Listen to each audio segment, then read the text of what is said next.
क्या लिखेंगे? Solution and the given, right.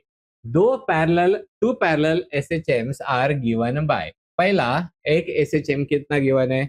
x1 is equal to 20 sign कितना है? 8 पाई टी, ये हो गया है किसमें गिवन है? सेंटीमीटर में। और दूसरा कौन सा वाला है? This is the x2, right. So here x2 is equal to कितना रहेगा? 10 साइन कितना है? 8 pi t plus pi by 2 centimetre, right. अगर दो डिस्प्लेसमेंट है तो इन दो डिस्प्लेसमेंट को हम लोग ये करेंगे कंपेयर। और कंपेयर कैसे करेंगे? हमारे पास में कौन सी चीज दी वाली है? ये दो थे ना, इन दो को हम लोग लिख देते हैं। ये वाला x1 हो गया और ये वाला x2 हो गया है, ठीक है। तो इनको हम लोग लिख देते हैं। पहला वाला x1 का फॉर्मूला बताओ तो क्या क्या लिखा था? x1 is equal to a1 sine omega t plus कितना रहेगा? 5 और दूसरा वाला कौन सा होता है? This is the x2 is equal to a2 sine omega t plus 5 compare करो। और कंपेयर करके क्या करेंगे हम लोग? यहाँ से इसके क्वांटिटीज निकालेंगे। तो पहला वाला इसको कंपेयर करके क्या मिल गया है? a1 इज इक्वल टू कितना हो जाएगा? 20। ओमेगा कितना है बताओ? 8 पाई। और यहाँ पे 5 कितना हो जाएगा? This is the 0। इन दोनों को कंपेयर करो। इन दोनों को कंपेयर करने के बाद में a2 कितना मिल गया है? 10। फिर से ओमेगा तो सेम ही है, that is the 8 pi and 5 कितना हो जाएगा? This is the pi by 2। और अब कौन सा फार्मूला लगाने का है? रिजल्टेंट। पहला क्या निकालने का है? Find the amplitude of the resultant, right. मतलब रिजल्टेंट का एम्पलीट्यूड का, रिजल्टेंट का amplitude that is denoted by symbol. पहला वाला, अरे रिजल्टेंट एम्पलीट्यूड वही है ना। So this is the resultant amplitude and this resultant amplitude is given by symbol R. And यहाँ पे आर इज इक्वल टू कितना होता है बताओ? कितना है? 10√5। Very good. सो यहाँ पे इसकी वैल्यूज बता दो, कितना रहेगा? a1 square plus a2 square plus 2 a1 a2 and the cos theta. So a1 square कितना रहेगा? 20 स्क्वायर प्लस कितना रहेगा? 10 square plus 2 into 20 into 10 and यहाँ पे कौन आता है? cos। cos 5 कितना हो जाएगा? 0। और ये वाला कितना होता है? माइनस कितना रहेगा? पाई बाय 2। माइनस पाई बाय 2 कितना होता है बेटा? -90। जीरो चाहिए ना? हाँ तो फिर छोड़ दो। तो कितना बचेगा? √400 एंड 100 मतलब कितना हो जाएगा? 500। और इसी को कैसे लिखते हैं? 100 इंटू 5 तो कितना हो जाएगा? 10√5। और मैंने वैल्यू बता के रखी है ना √5 की। तो कैसे चालू करने का वो भी बताया था। कैसा? 4 के बाद में 5 से चालू हुआ था ना, कि कितना 2 का डिफरेंस, तो कितना रहे? 2.2। बस खत्म। इतना अच्छे से बता के रखे वाला। अभी क्या निकालने का है? दूसरा हम लोगों को निकालने का है डेल्टा ना। सो नेक्स्ट में सो नेक्स्ट में अब हम लोग जाएंगे, दैट इज द डेल्टा। तो डेल्टा कितना रहेगा? tan inverse. हाँ जल्दी से वैल्यूज, पहले फॉर्मूला बता। a1 sine 5 plus a2 sine 5 this is divided by a1 cos 5 plus a2 cos 5 हो गया। इसमें वैल्यूज डाल दो और कितना निकला है तुम्हारा वैल्यू? 1/2 20 साइन 5 कितना है? 0 ना, 0 डिग्री प्लस 10 साइन कितना रहेगा? π/2 that is 90 degree divided by a1 20 cos 0 degree plus 10 cos 90 degree हो गया। अब अगर यहाँ पे tan इनवर्स आया है तो 20 इंटू कितना हो जाएगा 0 प्लस ये कितना रहेगा 10 into the 1 divided by 20 into 1 plus यहाँ पे 0 मतलब कितना आता है 10/20 ना।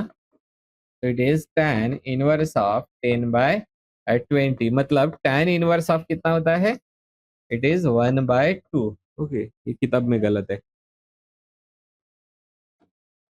पहली चीज कौन सी है x1 इज इक्वल टू कितना है 5 साइन 4πt प्लस π/3 और दूसरा वाला x2 is equal to 3 sine 4πt plus π/4 right. a1 कितना है बताओ 5 a2 कितना हो जाएगा 3 उसके बाद में 5/1 कितना है π/3 एंड 5/2 कितना हो गया है इट इज द π/4। पहली चीज कौन सी निकालने की है पहली चीज कौन सी निकालने की है डिटरमाइन द एम्पलीट्यूड मतलब पहला रिजल्टेंट एम्पलीट्यूड वो निकालने का है।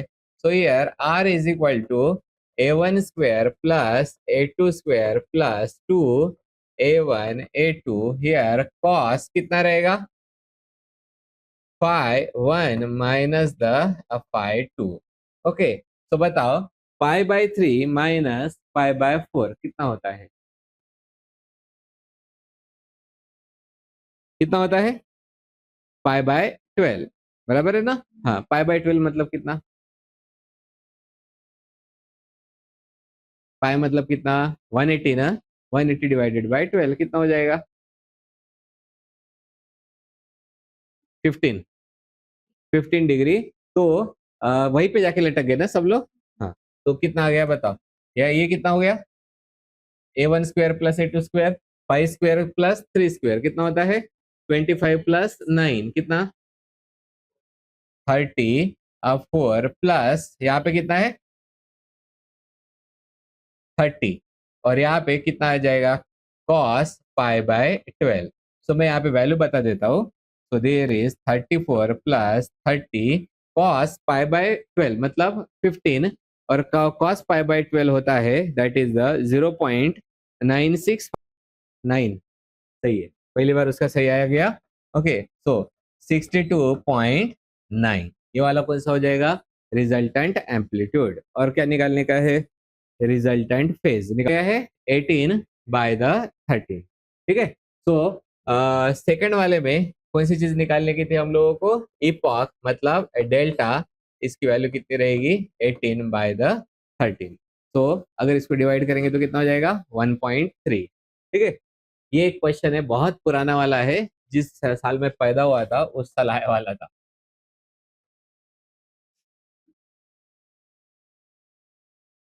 अब वहां पे JEE तो नहीं थी वो टाइम पे मुझे भी नहीं था पता क्योंकि तब मुझे समझता नहीं था।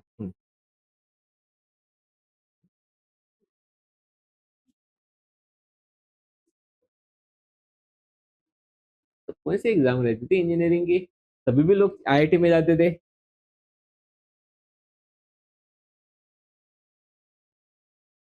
इतना पुराना है तो सिंपल होना चाहिए ना। हाँ अभी तुम लोग एडवांस आते हैं दिखाई दे रहा है। सो सबसे पहले हम लोग क्या लिखेंगे सॉल्यूशन और उसके बाद में क्या लिखेंगे गिवन। गिवन में सबसे पहला एक SHM गिवन है एक्स की जगह पे क्या लिखे वाला है y। So y1 is equal to 10 sine कितना है 3πt प्लस π/4 हो गया। उसके बाद में दूसरा कौन सा वाला गिवन है बताओ y2 इज इक्वल टू कितना है 5 sign 3πt plus √3 cos 3πt हो गया। अब ये तो एक सिंपल एक SHM हो गया लेकिन ये दूसरा वाला है कितने से बने वाला है 2 से। तो पहले उसको एक्सपांड कर दो एक्सपांड कर दिया तो क्या हो जाएगा 5 साइन 3 पाई t plus 5√3 cos 3 pi T हो गया। हाँ, लेकिन हम लोगों को अब यहाँ पे कौन चाहिए है, यहाँ से डायरेक्ट डायरेक्ट कौन निकल के आ जाता है, उसको हम लोग क्या बोलते हैं, A1। A1 कितना रहेगा 10, और यहाँ पे फाइव वन कितना रहेगा बताओ, 5/4 हो गया। और यहाँ से लेकिन अगर A2 निकालने का है, बराबर है, तो A2 निकालने का है तो अपने पास में दो है, तो एक साइन में और दूसरा कॉस में है। पहले कॉस वाले को किस में कन्वर्ट करना पड़ेगा, साइन में, बराबर है। तो दो है हमारे, तो इसको कैसे कन्वर्ट करेंगे बताओ। पहला कितना हो जाएगा, 5 sin 3 पाई टी प्लस 5√3, हाँ cos theta plus cos theta को साइन में कन्वर्ट करने का है, तो कितना हो जाएगा, अभी अभी बताया था ना मैंने, साइन थीटा प्लस 90, मतलब कितना हो जाएगा, दिस इज द साइन कितना रहेगा, 3 पाई टी प्लस कितना रहेगा, पाई/2। ओके, अब ये दोनों का आप लोगों को क्या निकालना पड़ेगा, रिजल्टेंट। कैसे निकालते हैं इन दोनों का रिजल्टेंट, रिजल्टेंट क्या चाहिए हम लोगों को, अरे यहां से क्या निकाला है A1 ना, यहां से क्या चाहिए A2, लेकिन A2 निकालने के लिए इन दोनों का भी तो निकालना पड़ेगा ना। तो A2 कितना निकलेगा, A2 is equal to under root, मतलब यहाँ पे हो क्या रहा है, पहले ये जो दो है इन दोनों का क्या निकालना पड़ेगा, रिजल्टेंट एम्पलीट्यूड, वो रिजल्टेंट एम्पलीट्यूड A2 होगा। समझा क्या बोला मैंने। तो टोटल इन्होंने क्या किया, तीन लिए, तीन SHM, 1 2 3, और जो दूसरा ऐसे आखिरी के दो है उन दोनों को मिला के एक बना दिया। अब समझ में आया कॉन्सेप्ट, अब सॉल्व कर। ये दो इक्वेशन है, इन दोनों का क्या निकालना पड़ेगा, रिजल्टेंट। कैसे निकालते हैं, 5² plus 5√3 whole square plus 2 into 5 और यहाँ पे कितना हो जाएगा, कॉस कितना है, पाई/2।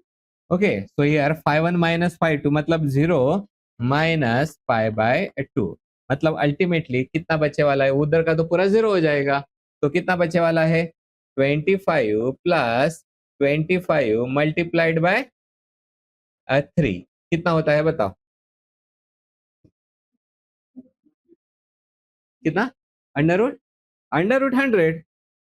सो दिस इज अंडर रूट 100, मतलब ये कितना हो जाएगा, 10। निकालने के लिए क्या बोला है, the amplitudes are in the ratio, कितना होता है एम्पलीट्यूड का रेशियो, 1:1।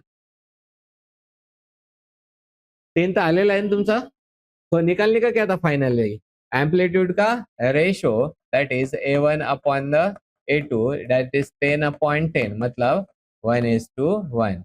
मतलब पुराने जमाने में भी इतने खतरनाक क्वेश्चन रहते थे, ठीक है। Write down one last question, अरे कुछ भी नहीं है उसमें, सिर्फ बड़ा वाला क्वेश्चन देख के अपन डर जाते हैं। क्या है वो, ये है प्रॉब्लम JEE का, ठीक है।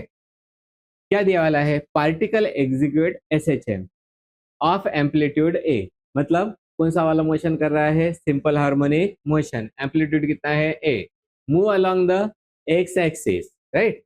कौन से एक्सिस में जो उसका SHM चालू है, X एक्सिस में, हो गया पहला वाला लाइन। हाँ, दूसरे वाला लाइन में क्या बोला है, at t is equal to 0 the position of particle is x is equal to A/2, तो क्या लिख डालने का, एट, यहाँ पे मैं लिख देता हूँ solution. So at t is equal to 0 the position is, मतलब x इज इक्वल टू कितना होता है, दिस इज द A/2, हो गया। And it move along the X axis, मतलब ये फालतू के दो वर्ड डाले वाले हैं, एक्स एक्सिस हो गया, दोनों भी लाइन हो गए। The displacement of particle in time t is x is equal to A sin ω/t plus delta, क्या दिया वाला है, नॉर्मल डिस्प्लेसमेंट का फॉर्मूला दिया वाला है। नॉर्मल डिस्प्लेसमेंट का फॉर्मूला कितना है, x is equal to A sine कितना है, ω/t प्लस 5, हो गया, ये ऐसा है वो, ठीक है। हाँ, अब ये क्या है, कितने टाइम पे, टी टाइम पे डिस्प्लेसमेंट, मतलब ये किसका फॉर्मूला हो गया, डिस्प्लेसमेंट का ना। तो आखिरी के 2 लाइन में कुछ भी दिया वाला है क्या, नहीं, जो नॉर्मल अपने को ऑलरेडी आता है वही दिया वाला है। और अपन यहाँ पे जाके ही कंफ्यूज हुए थे कि 2 टाइम पहले t is equal to 0 and t is equal to t आता है, तो पहले अपना दिमाग हाँ थोड़ा सा कंफ्यूज हो जाता है, बराबर है। तो दूसरे वाले में क्या दिया वाला है, सिंपली डिस्प्लेसमेंट का फॉर्मूला। इस फॉर्मूला में किसकी वैल्यू डालने की है, टी इज इक्वल टू 0 और एक्स की वैल्यू कितनी हुई है, a/2, बस खत्म। इतना सिंपल था वो। हमारा कौन सा वाला है, composition of the 2 simple harmonic motion. बाकी का कल हम लोग देखेंगे, उसका नाम रहेगा सिंपल पेंडुलम। और सिंपल पेंडुलम मतलब घड़ी में लगा रहता है, देखे वाला है ना। हाँ, लेकिन सिंपल पेंडुलम हम लोग किस में पढ़ने वाले हैं, जेई में, बराबर है। तो वो घड़ी सिर्फ घर पे नहीं बिठाएगा, वो घड़ी को बाद में कहाँ कहाँ पे रखेगा, मतलब सिंपल पेंडुलम पहले तो घड़ी में मतलब कहाँ पे, घर पे रखे वाला है। मतलब बाकी सारी चीजें, एनवायरमेंट कैसा है, कांस्टेंट। उसके बाद में उसको लिफ्ट में रखेगा, ठीक है। एक बार लिफ्ट ऊपर जाएगी और एक बार लिफ्ट नीचे जाएगी, उतना ही नहीं, बाद में लिफ्ट वो सिंपल पेंडुलम को गाड़ी में रखेगा। एक बार गाड़ी सामने जाएंगी, एक बार गाड़ी पीछे जाएंगी, उतना ही नहीं, बाद में वो सिंपल पेंडुलम को पानी में डालेगा और वहां पे ये होगा। इसलिए that is called as JEE। ठीक है, इस एक साथ में हम लोग देखेंगे कल, ठीक है।